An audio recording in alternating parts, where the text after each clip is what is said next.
इस प्रकार युधिष्ठिर महाराज और नारद मुनि के बीच का संवाद। और फिर किस प्रकार से युधिष्ठिर महाराज प्रश्न पूछते हैं कि कैसे हिरण्यकशिपु से बैर प्रहलाद महाराज का हो गया, कैसे प्रहलाद महाराज की रक्षा के लिए भगवान अवतार लिए। ये सारी बातें समझना चाहते हैं। तो हम अध्याय 2 में प्रवेश करने वाले हैं। आरती माता जी पढ़िए चैप्टर समरी। हरे कृष्णा। अध्याय 2 असुरराज हिरण्यकश्यपु। जैसा कि इस अध्याय में बताया गया है, हिरण्याक्ष के संहार के पश्चात उसके पुत्र तथा उसका भाई हिरण्यकश्यपु अत्यधिक दुखी हुए। हिरण्यकश्यपु ने सामान्य लोगों के धार्मिक क्रियाकलापों को कम करने के प्रयास में अनेक पाप किए, किंतु उसने अपने भतीजों को एक इतिहास का उपदेश दिया जिससे उनके अनेक शोक कम हो सके। जब पूर्ण पुरुषोत्तम भगवान ने सूकर के रूप में प्रकट होकर हिरण्यकश्यपु के भाई हिरण्याक्ष को मार डाला तो हिरण्यकश्यपु अत्यंत दुखी हुआ। क्रोध में आकर उसने पूर्ण पुरुषोत्तम भगवान पर आरोप लगाया कि वे अपने भक्तों का पक्षपात करते हैं। उसने अपने भाई को मारने हेतु श्री भगवान द्वारा वराह रूप धारण करने की हंसी भी उड़ाई। वह समस्त असुरों तथा राक्षसों को उत्तेजित करने लगा और शांत मुनियों तथा पृथ्वी के अन्य निवासियों के अनुष्ठानों में विघ्न डालने लगा। यज्ञ न कर पाने से समस्त देवता पृथ्वी पर अदृश्य होकर विचरण करने लगे। अपने भाई का अग्निदाह करने के पश्चात हिरण्यकशिपु अपने भतीजों से शास्त्रों के उद्धरण देकर जीवन की सच्चाई के विषय में बातें करता रहा। वह उन्हें सांत्वना देने के उद्देश्य से बोला, हे भतीजों, वीरों हेतु शत्रु के समक्ष मरना यश पूर्ण होता है। समस्त जीव अपने अपने सकाम कर्मों के अनुसार इस भौतिक संसार में साथ साथ आते हैं और प्रकृति के नियमों द्वारा फिर विलग हो जाते हैं, किंतु हमें यह सदैव जानना चाहिए कि आत्मा जो कि शरीर से भिन्न है, वह शाश्वत, अविकारी, शुद्ध, सर्वव्यापी तथा सर्वज्ञ है। भौतिक शक्ति से बद्ध होने पर आत्मा उच्च व निम्न योनियों में विभिन्न साहचर्यों में जन्म लेता है और इस प्रकार अनेक प्रकार का शरीर प्राप्त करता है, जिसमें वह सुख तथा दुख भोगता है। इस भौतिक संसार की दशाओं से पीड़ित होना ही सुख तथा दुख का कारण है, इसके अन्य कारण नहीं होते। और मनुष्य को कर्म की ऊपरी क्रियाओं को देखकर शोक संतप्त नहीं होना चाहिए। तत्पश्चात हिरण्यकशिपु ने उशीनीर नरेश सुयज्ञ से संबंधित एक ऐतिहासिक घटना कह सुनाई। जब राजा का वध हो गया तो उसकी शोक संतप्त रानियों को जो उपदेश दिया गया था उसे भी हिरण्यकशिपु ने अपने भतीजों को कह सुनाया। उसने कुलिंग पक्षी का वृत्तांत सुनाया, जो अपनी पत्नी के शोक में मग्न होने पर एक शिकारी के बाण से विद्ध हो गया। उसी ने उसकी पत्नी को बाण से मार डाला था। इन कथाओं को सुनकर हिरण्यकशिपु ने अपने भतीजों तथा अन्य संबंधियों को सांत्वना प्रदान की और उन्हें शोक से मुक्त किया। इस प्रकार शांत होने पर हिरण्यकशिपु की माता दिति तथा अनुज वधु रुचि भानु ने अपना मन आध्यात्मिक विचारों में लगा दिया। हरे कृष्ण। तो ये बात चल रही है जब हिरण्याक्ष का वध भगवान वराहदेव ने किया। और हिरण्याक्ष का वध करने के बाद अभी भगवान वराहदेव जब अपने धाम को लौट गए, यहाँ हिरण्याक्ष के परिवारजन सब शोक करने लगे। और हिरण्यकशिपु उपदेश दे रहा है किस प्रकार से भौतिक संसार में आसक्ति नहीं रखनी चाहिए। तो बहुत अच्छे उपदेश हैं, लेकिन आप कभी इन श्लोकों को साधु जनों को बोलते हुए नहीं सुनोगे। क्यों? क्योंकि उपदेश अच्छे हैं, लेकिन किसके मुख से निकल रहे हैं? हिरण्यकशिपु के मुख से निकल रहे हैं। तो ये हमारे लिए बहुत बड़ी शिक्षा है। कई बार भक्त लोग बोलते हैं कि प्रभु जी वो यूट्यूब में भी तो अच्छा ही आ रहा है, वो बाबा भी तो अच्छा ही बता रहे हैं, वो भी वही सब बोलते हैं जो इस्कॉन में बोलते हैं, वही सब एक ही बात है। लेकिन बात वो नहीं है। हमारी परंपरा के प्रति कितनी निष्ठा है। कल को हिरण्यकशिपु हमको उपदेश देगा तो वो भी हम सुनने लगेंगे क्या? तो यहाँ पर ये शिक्षा हमको लेनी है। श्लोक संख्या 1 से आगे बढ़ेंगे। श्रीनारद उवाच भ्रातयैव विनिहते हिरणाक्रूरमूर्तिना हिरण्यकशिपो राजन् पर्यतप्य तृषासु च। प्रतिभा माता जी। हरे कृष्ण प्रभु जी, धन्यवाद प्रणाम। श्री नारद मुनि ने कहा, हे राजा युधिष्ठिर, जब भगवान श्री विष्णु ने वराह रूप में प्रकट होकर हिरण्याक्ष को मार डाला तो हिरण्याक्ष का भाई हिरण्यकशिपु अत्यधिक क्रुद्ध हुआ और विलाप करने लगा। हरे कृष्ण। शिवानी तात्पर्य। माता जी। शिवानी माता जी। हरे कृष्णा प्रभु जी, दंडवत प्रणाम। युधिष्ठिर ने नारद मुनि से पूछा था कि हिरण्यकशिपु अपने ही पुत्र भक्त प्रहलाद से इतनी ईर्ष्या क्यों करता था। अतएव श्री नारद मुनि ने कथा कहानी प्रारंभ की कि इस प्रकार हिरण्यकशिपु भगवान श्री विष्णु का कट्टर वैरी बन गया था। हरे कृष्णा प्रभु जी, तो दंडवत। एकदम एकदम पहले से बता रहे हैं, जहाँ हिरण्याक्ष का वध, तो यहाँ तक की कथा तो हमने पहले पढ़ी है। अब हिरण्याक्ष के वध के आगे हिरण्यकशिपु का रोल जहाँ से शुरू हो रहा है, वहां से एक कथा को बता रहे हैं। आगे नेक्स्ट श्लोक। आह च इदम् आह च इदं रसापर्णा सन्दष्टादशनाच्छदः कोपौज्ज्वलदभ्यां चक्षुर्भ्यां निरीक्ष्यन् ध्रुवमम्बरम्। किरण माता जी। हरे कृष्णा। क्रोध से भरकर तथा अपने होठ को काटते हुए हिरण्यकश्यप ने क्रोध से जलती हुई आंखों से आकाश को देखा तो वह संपूर्ण आकाश धूमिल हो गया। इसी प्रकार वह बोलने लगे। हरे कृष्णा। तो हिरण्यकशिपु बहुत क्रोध में, कैसे मेरे भाई को मार दिया, और इस क्रोध में वो अभी अपने परिवारजनों को संबोधित कर रहे हैं। महारानी माता जी। तात्पर्य। असुर प्राय पूर्ण पुरुषोत्तम भगवान के प्रति ईर्ष्या करते हैं और उनसे शत्रुता रखते हैं। हिरण्यकश्यपु जब भगवान श्री विष्णु को मारने का तथा उनके धाम बैकुंठ का विध्वंस करने का विचार किया तो ये उनके शरीर के लक्षण थे। श्लोक संख्या 3। करालदृष्टम् उग्रदृष्टया दुष्प्रेक्ष्यां भ्रुकुटिमुखा शूलम् उद्यम्य सदसि दानवानिदमब्रवीत्। मृणालिनी माता जी।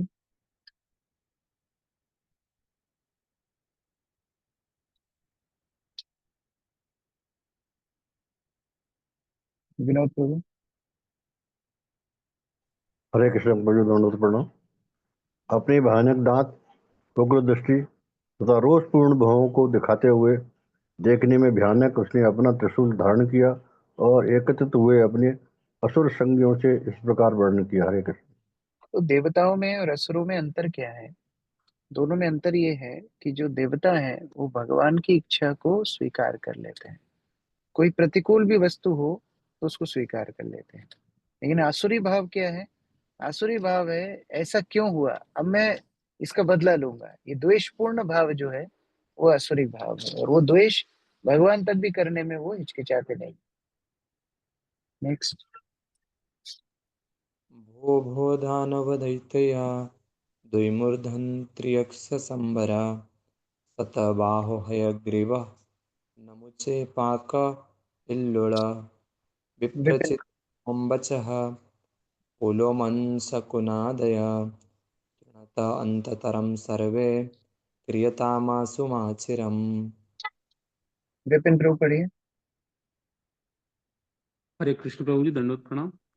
अरे दानवों और दैत्यों, अरे द्विमूर्ध त्रयक्ष शंबर तथा शतबाहु, अरे हयग्रीव नमूची पाक तथा इल्लव, अरे विप्र परिचिति पुलोमन शकुन तथा अन्य असुरों, तुम सब जरा मेरी बात को ध्यान पूर्वक सुनो और तब अविलंब मेरे वचनों के अनुसार कार्य करो। हरे कृष्ण प्रभु।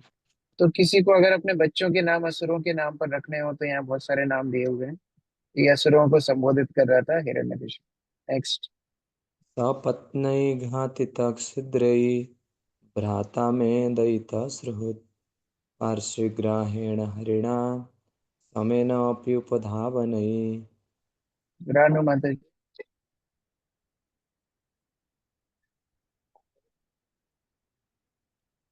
हरे कृष्ण प्रभु जी। मेरा तुच्छ शत्रु समस्त देवता मेरे आध्यात्मिकता प्रिय तथा आज्ञा ज्ञानकारिक तू भेषक भाता हिरण्यकशिपु का मारने हेतु एक ही हो गया। यद्यपि मैं परमेश्वर श्री विष्णु हम दोनों के लिए अतई देवता तथा असुरों के लिए सदैव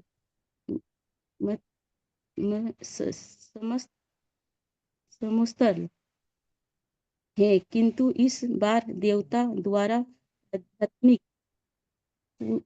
पूजित होने से उन्होंने उनका पक्ष लिया और हिरण्य को मारने में उनकी सहायता की। तो पहले तो गुणगान कर रहा है, देखो हिरण्याक्ष कितना अच्छा था, कितना आज्ञाकारी था, कितना प्रिय था। वो तो हम जानते हैं कितना प्रिय था। लेकिन अभी आगे बोल रहा है कि वास्तव में ये विष्णु को तो देवता और दानव दोनों के लिए समान होना चाहिए, लेकिन थोड़ा देवता इसकी पूजा ज्यादा करते हैं इसलिए उनकी तरफदारी करता है। हम लोग पूजा पाठ नहीं कर पाते हैं तो हमारी तरफदारी नहीं करता है। ऐसा कभी भाव हमारे मन में भी आता है, अरे देखो प्रभु जी लोग ना इनको ज्यादा इसलिए सम्मान देते हैं क्योंकि ज्यादा डोनेशन देते हैं शायद, इसलिए ज्यादा सम्मान देते हैं। हम लोग नहीं दे पाते तो हमें नहीं देखते हैं। तो ये हिरण्यकशिपु का भाव है जो यहाँ पर देखने के लिए मिल रहा है। आगे, अच्छा ये फुट नोट है, ठीक है, पढ़िए प्रफुल्ल प्रभु। Yes sir. जैसे श्रीमद् भागवत गीता में वर्णन किया गया है, समोहम सर्वभूतेषु, श्री भगवान समस्त जीवों के प्रति समदर्शी है, किंतु देवताओं तथा असुर दोनों ही जीव है। तो फिर यह कैसे संभव है कि श्री भगवान एक वर्ग के जीवों का पक्षपात करे और असुरों का विरोध करे? वास्तव में श्री भगवान हेतु पक्षपात कर पालन संभव नहीं है। फिर भी चूंकि देवताओं जो भक्त है श्री भगवान के आदेशों का कठोरता से पालन करते हैं, अतएव अपनी निष्ठा के कारण वे उन असुरों पर विजय होते हैं। जो यह जानते हैं कि परमेश्वर तो श्री विष्णु है, किंतु ये उन्हें उनके आदेशों का पालन नहीं करते हैं, पूर्ण पुरुषोत्तम भगवान श्री विष्णु का निरंतर स्मरण करते रहने के कारण असुरगण सामान्यतः मृत्यु के पक्ष पक्ष पश्चात आयुज्य सायुज्य मृत्यु प्राप्त करते हैं, मुक्ति प्राप्त करते हैं। हिरण्यकशिपु श्री भगवान पर पक्षपात करने का लांछन लगा रहा है, क्योंकि देवता उनकी पूजा करते थे, लेकिन वस्तुतः सरकार से जैसे ही श्री भगवान तक की भी पक्षपात नहीं करते। सरकार किसी एक नागरिका का पक्षपात नहीं करते, किंतु यदि नागरिका नियमों का पालन करने वाले हैं तो वह शांति पूर्वक रहने तथा अपने वास्तविक स्वार्थ की पूर्ति करने हेतु राज्य से उचित अवसर प्राप्त करते हैं। तो ये हमने पिछले अध्याय में विस्तार से सुना, इस प्रकार भगवान निरपेक्ष हैं और किसी के साथ भी पक्षपात नहीं करते। जो उनके ऊपर आश्रित है उसका ध्यान रखते हैं, जो विद्वेषी है उसको सुधारने का प्रयास करते हैं। नेक्स्ट, तस्यत्युक्तस्वभावस्य घृण्यमाया बनौकस भजन्तं भजमानस्य बालस्य इव स्थिरात्मनः मत्सुलभिन्नग्रीवस्य भुरिणारुधिरेण वै अस्त्रिप्रियं तपर्से भ्रातरं मे गतव्यतः। अंकित निगम प्रभु। हरे कृष्ण प्रभु जी, धन्यवाद प्रणाम। पूर्ण पुरुषोत्तम भगवान ने असुरों तथा देवताओं के प्रति समानता की अपनी सहज प्रवृत्ति त्याग दी है। यद्यपि वे परम पुरुष हैं, किंतु अब माया के वशीभूत होकर उन्होंने अपने भक्तों अर्थात देवताओं को प्रसन्न करने हेतु वराह का रूप धारण किया है। जिस प्रकार एक बेचैन बालक किसी की ओर उन्मुख हो जाता है, अतएव मैं अपने त्रिशूल से भगवान श्री विष्णु के सिर को उनके धड़ से अलग कर दूंगा और उनके शरीर से निकले प्रचुर रक्त से अपने भाई हिरण्याक्ष को प्रसन्न करूंगा, जो रक्त को चूसने का शौकीन था। इस प्रकार मैं भी शांत हो सकूंगा।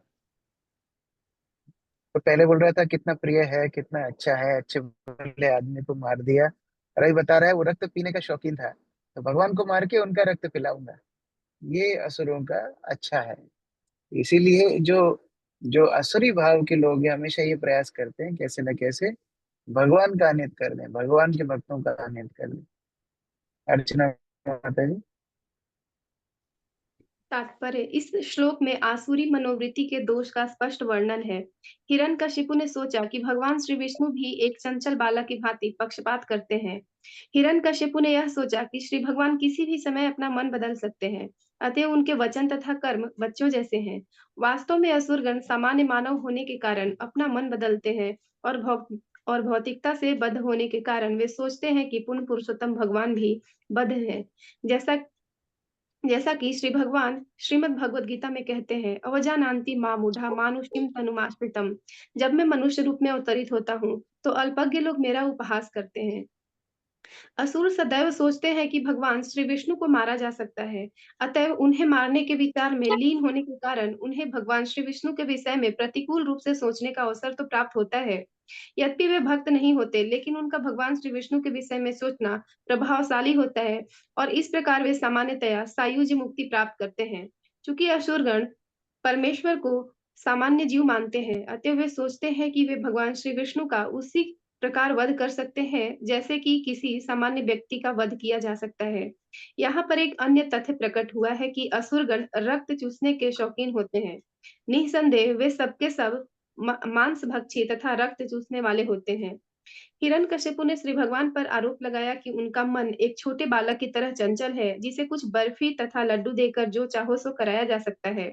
अप्रत्यक्ष रूप से इससे पूर्ण पुरुषोत्तम भगवान की वास्तविक स्थिति सूचित होती है, जो श्रीमद् भगवद गीता में कहते हैं कि पत्रम पुष्पम फलम तोयम यो मे भक्त्या प्रयक्षति तदहम भक्त्युपहृत मनास्मानि प्रयतात्मना। यदि कोई प्रेम तथा भक्ति के साथ मुझे एक पत्ती, फूल, फल तथा जल अर्पित करता है, तो मैं उसे स्वीकार करता हूँ। श्री भगवान भक्तों के दिव्य प्रेम के कारण उनकी भेंटें स्वीकार करते हैं। चूंकि भक्तगण परमेश्वर से प्रेम करते हैं, अतः वे श्री भगवान को पहले अर्पित किए बिना कुछ भी खाते नहीं। श्री भगवान एक शूद्र पत्र या पुष्प हेतु लालायित नहीं रहते। उनके पास भोजन के लिए बहुत है। वस्तुतः वे ही समस्त जीवों को भोजन देने वाले हैं। फिर भी चूंकि वे अत्यंत कृपालु तथा भक्त वत्सल हैं, अर्थात भक्तों पर कृपालु हैं, अतः उन्हें प्रेम तथा भक्ति पूर्वक जो भी अर्पित किया जाता है, उसे वे अवश्य खाते हैं। इस गुण को बचकाना नहीं समझना चाहिए। परमेश्वर का सर्वोच्च गुण है उनकी भक्त वत्सलता। दूसरे शब्दों में, वे अपने भक्तों से सदैव अत्यधिक प्रसन्न रहते हैं। जहां तक माया शब्द के प्रयोग की बात है, जब यह पूर्ण पुरुषोत्तम भगवान तथा उनके भक्तों के व्यवहारों में प्रयुक्त होता है, तो इसका अर्थ होता है स्नेह। अपने भक्तों के पक्ष में किए गए कर्म अवगुण नहीं है, अपितु श्री भगवान के सहज स्नेह के लक्षण है। जहां तक भगवान श्री विष्णु के रुधिर अर्थात रक्त का प्रश्न है, तो चूंकि भगवान श्री विष्णु के सिर को उनके शरीर से छिन्न नहीं किया जा सकता, अतएव रक्त की बात ही नहीं उठती। किंतु भगवान श्री विष्णु के शरीर को अलंकृत करने वाली माला रक्त के ही समान लाल होती है। जब असुरों को सायुज्य मुक्ति मिलती है और वे अपने पापमय कर्मों को पीछे छोड़ जाते हैं, तो उन्हें रक्त के तुल्य भगवान श्री विष्णु की लाल माला ही प्राप्त होती है। सायुज्य मुक्ति प्राप्त करने के पश्चात कभी-कभी असुरों को बैकुंठ लोक प्राप्त होता है, जहां उन्हें श्री भगवान की माला का प्रसाद पुरस्कार रूप में मिलता है। हरे कृष्ण। तो यहाँ पर बहुत अच्छी बात बताई है। वास्तव में कोई भगवान का अवगुण देख ही नहीं सकता। वाणी से जो कुछ भी निकलेगा वो भगवान का अप्रत्यक्ष प्रत्यक्ष गुणगान ही होगा। ऐसे कई बार उल्लेख हुआ है। जब हिरण्याक्ष भी भगवान वरादेव को अपशब्द बोल रहा था, तो हमारे आचार्यों ने एक एक शब्द को गुणगान के रूप में वर्णन किया। उसी तरह यहाँ पर भी हिरण्यकशिपु यद्यपि भगवान को बोल रहा है ये तो बालक जैसा है, इसको थोड़ा सा टॉफी दो, ये हमारी तरफ आ जाएगा, देवता थोड़ा सा दे देंगे, देवताओं की तरफ चला जाएगा। लेकिन वास्तव में भगवान का स्वभाव बाल स्वरूप जैसा ही है। क्यों? क्योंकि भक्त वत्सल है। भक्त थोड़ी सी सेवा करते हैं, भगवान प्रसन्न हो जाते हैं। उस प्रकार से वास्तव में हर शब्द भगवान का गुणगान ही है। नेक्स्ट। तस्मिन् कुटे अहिते नष्टे कृतमूले वनस्पतौ विटपः इव शुष्यन्ति विष्णुप्राणादिवोकस। हिमांशी माता जी। जब वृक्ष की जड़ काट दी जाती है तो वह गिर पड़ता है और उसकी टहनियां एवं पत्तियां स्वतः सूख जाती हैं। उसी प्रकार जब मैं इस मायावी भगवान श्री विष्णु को मार डालूंगा तो समस्त देवता, जिनके लिए भगवान श्री विष्णु प्राण तथा आत्मा है, अपना जीवन स्रोत खो देंगे और मुरझा जाएंगे। देखो, हिरण्यकशिपु जैसे असुर को भी कंसेप्ट क्लियर है, जो हमारे अधिकांश भारतवासियों को क्लियर नहीं है। क्या? कि सारे देवताओं की जड़ कौन है? भगवान विष्णु। हिरण्यकशिपु को भी कंसेप्ट क्लियर था, उसने भी भक्ति शास्त्री की थी। उसको पता है कि ये पूरा जड़ कौन है? भगवान विष्णु ही है। भगवान विष्णु को मैं कुछ कर दूंगा तो देवताओं सब सूख जाएंगे, नष्ट हो जाएंगे। राजी प्रभु, तात्पर्य।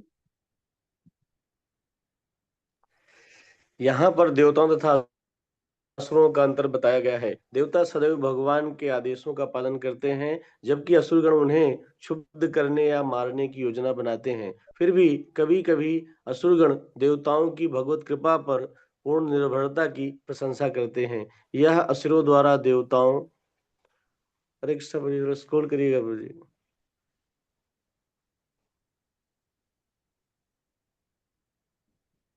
का प्रत्यक्ष महिमा गायन। तो यहाँ पर यही बताया जा रहा है किस प्रकार आचार्य वास्तव में हर एक जो अपशब्द भी बोलते हैं असुर, उनको गुणगान के रूप में वर्णन करते हैं।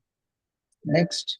तावत्यात भुवं ब्रह्मक्षत्रसमोधितां सुदीयध्वं तपयज्ञ स्वाध्याय व्रतदानिना। प्रमोदानंद प्रभु जी। कृष्ण प्रभु जी, जब तक मैं भगवान विष्णु के मारने के कार्य में लगा हूँ, तब तक तुम लोग पृथ्वी लोक में जाओ और जाओ, जो ब्राह्मण संस्कृति तथा क्षत्रिय शासन के कारण फल फूल रहा है। ये लोग तपस्या, यज्ञ, वैदिक अध्ययन, अनुष्ठानिक व्रत तथा दान में लगे रहते हैं। ऐसे सारे लोगों को जाकर विनष्ट कर दो। हरे कृष्ण प्रभु जी। अभी बिल्कुल एकदम सबको अभी काम पे लगा रहा है, बोले मैं मारने जाता हूँ विष्णु को, और तुम सब एक काम करो, ब्राह्मणों को परेशान करो, यज्ञ इत्यादि बंद कराओ, क्योंकि वहीं से विष्णु को शक्ति मिलती है। तात्पर्य। जय माता जी।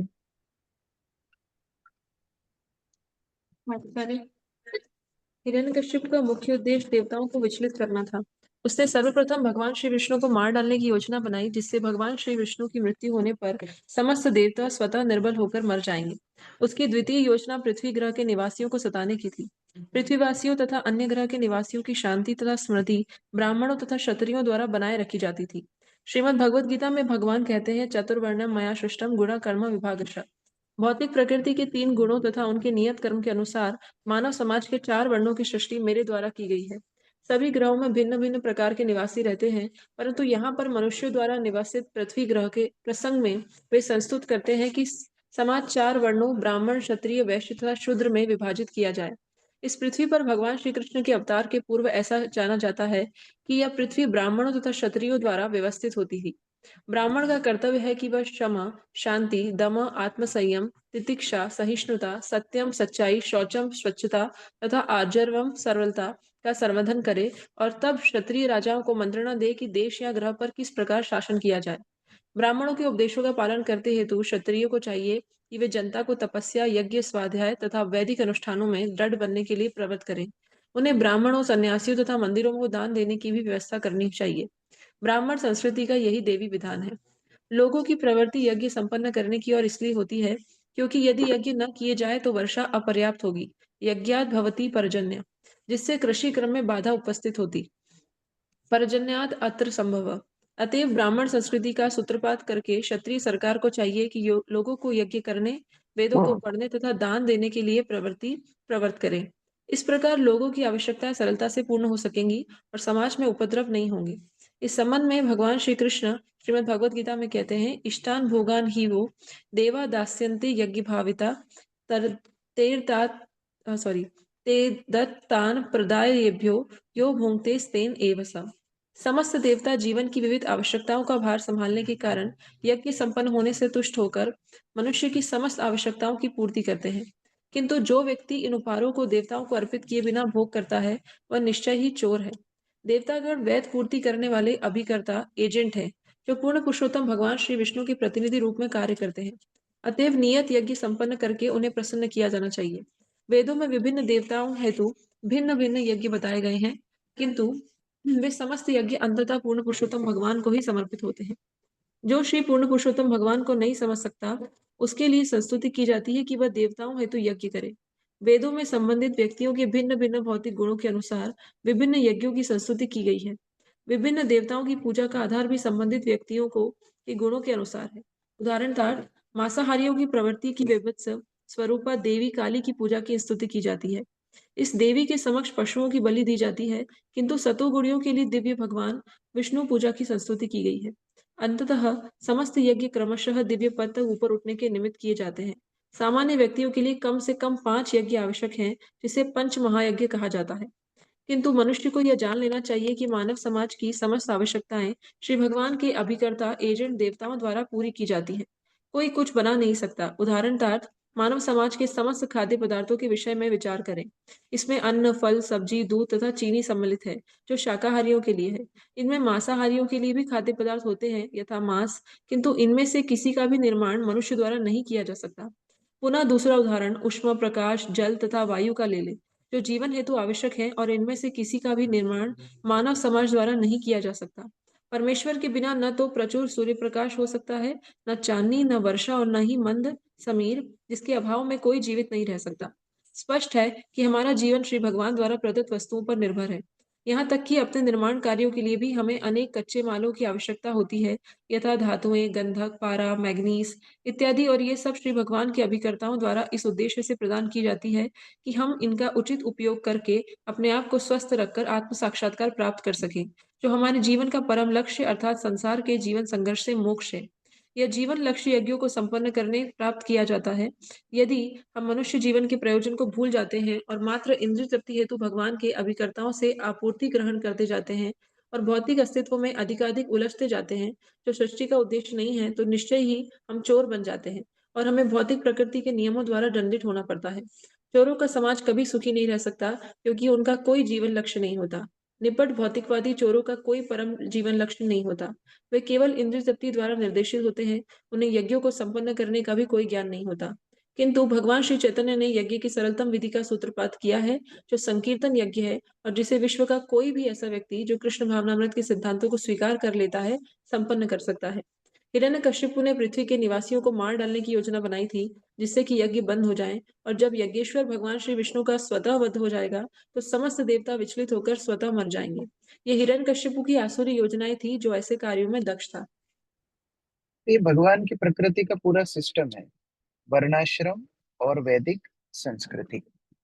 जैसे ही वर्णाश्रम को कोई छेड़ेगा, जो कि अभी सामान्यतः 98% 99% खत्म ही हो गया है, जैसे ही वर्णाश्रम को कोई छेड़ेगा, तो वैदिक सभ्यताएं, वैदिक रीति रिवाज, वैदिक यज्ञ सब बंद हो जाएंगे। और जैसे ही वो बंद होंगे, वैसे ही प्रकृति अपने सामान्य रूप में नहीं रहेगी। तो कहीं भीषण बारिश वर्षा होगी, कहीं पर बहुत कम वर्षा होगी, कहीं पर बहुत ज्यादा गर्मी होगी, कहीं पर बहुत कम गर्मी होगी, कहीं बहुत ज्यादा ठंड होगी, कहीं बहुत कम ठंड होगी, कहीं पर बीज डालने पर भी अनाज उतना नहीं उगेगा, कहीं पर इतना अनाज होगा कि कई देशों को अनाज समुद्र में फेंकना पड़ेगा। तो ये सारी अव्यवस्थाएं कैसे होती है? ये सारी अव्यवस्थाएं होती हैं क्योंकि वैदिक सभ्यता, जो इस प्रकृति को सुचारू रूप से चलाने के लिए भगवान का आयोजन है, वो पालन नहीं हो रही है। और इसीलिए हम लोग जब कृष्ण भावनामृत आंदोलन में आते हैं, तो दो चीज अवश्य सीखते हैं। एक, वर्णाश्रम पद्धति का पुनः निर्माण। हमें श्रील प्रभुपाद जी कृपा से ब्राह्मण बनने का अवसर मिलता है, या अपनी प्रवृत्तियों के अनुसार भगवान की सेवा करने का अवसर मिलता है। ये सब वर्णाश्रम के लिए बड़ा आवश्यक है। और दूसरा, हरिनाम का यज्ञ। जो हरिनाम संकीर्तन यज्ञ है, ये वास्तव में प्रकृति को पुनः अपनी कक्षा में स्थित कर रहा है। नेक्स्ट। विष्णुद्विज क्रियामूलो यज्ञधर्ममय पुमान् देवर्षि पितृभूतानां धर्मस्य च परायणम्। स्वाति माता जी।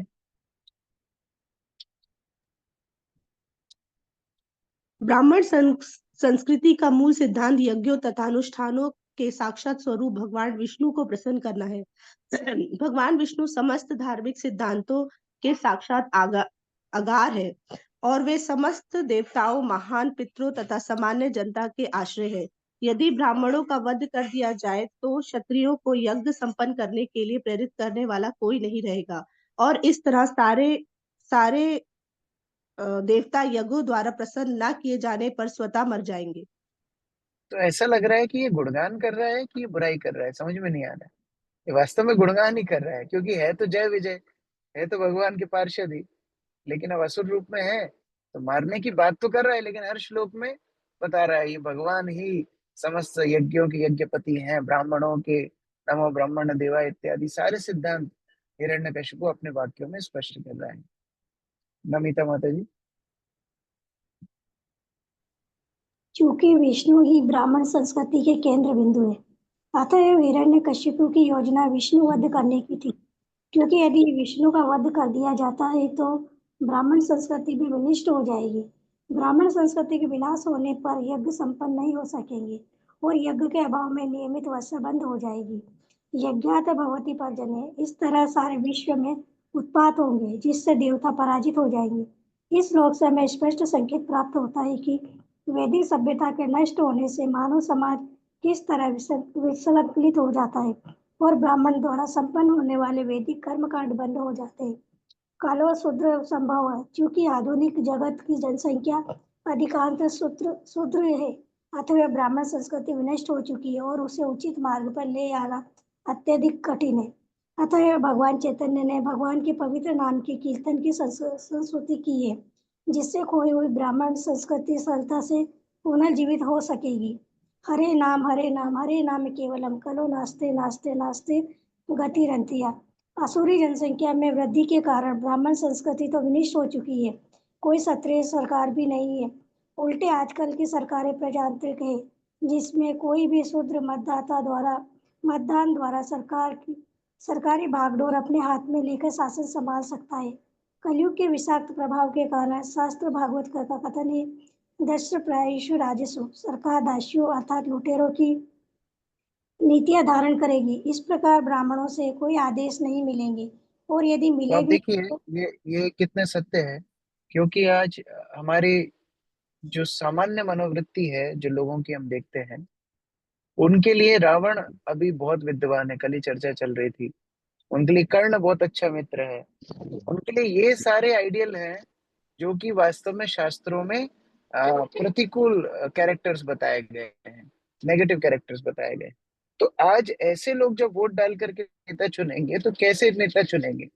ऐसे ही नेता चुनेंगे जो फ्री में पैसा बांटे, फ्री में दारू बांटे, फ्री में इंद्रिय तृप्ति बांटे।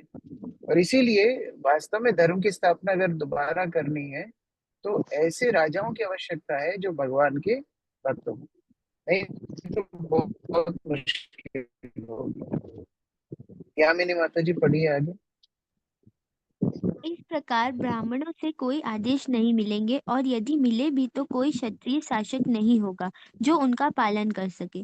सतयुग को छोड़कर पहले भी जब असुरों का प्रभाव था तो हिरण्यकशिपु ने ब्राह्मण संस्कृति तथा क्षत्रिय सरकार को विनष्ट करने की योजना बनाई थी, जिससे सारे संसार में अराजकता फैल जाए। यद्यपि सतयुग में इस योजना को कार्यान्वित कर पाना दुष्कर था, लेकिन शूद्रों तथा असुरों से पूर्ण इस कलयुग में ब्राह्मण संस्कृति विनष्ट हो चुकी है और केवल महामंत्र के कीर्तन से ही पुनर्जीवित हो सकती है। इसलिए कृष्ण भावनामृत आंदोलन या हरे कृष्ण आंदोलन का सूत्रपात्र ब्राह्मण संस्कृति को सरलता से पुनर्जीवित करने के लिए किया गया है, जिससे लोग इसी जीवन में सुखी तथा शांतिमय रह सके और अगले जन्म में ऊपर उठने की तैयारी कर सके। इस प्रसंग में श्रील माधवाचार्य ने ब्राह्मण्य पुराण से यह श्लोक उद्धृत किया है।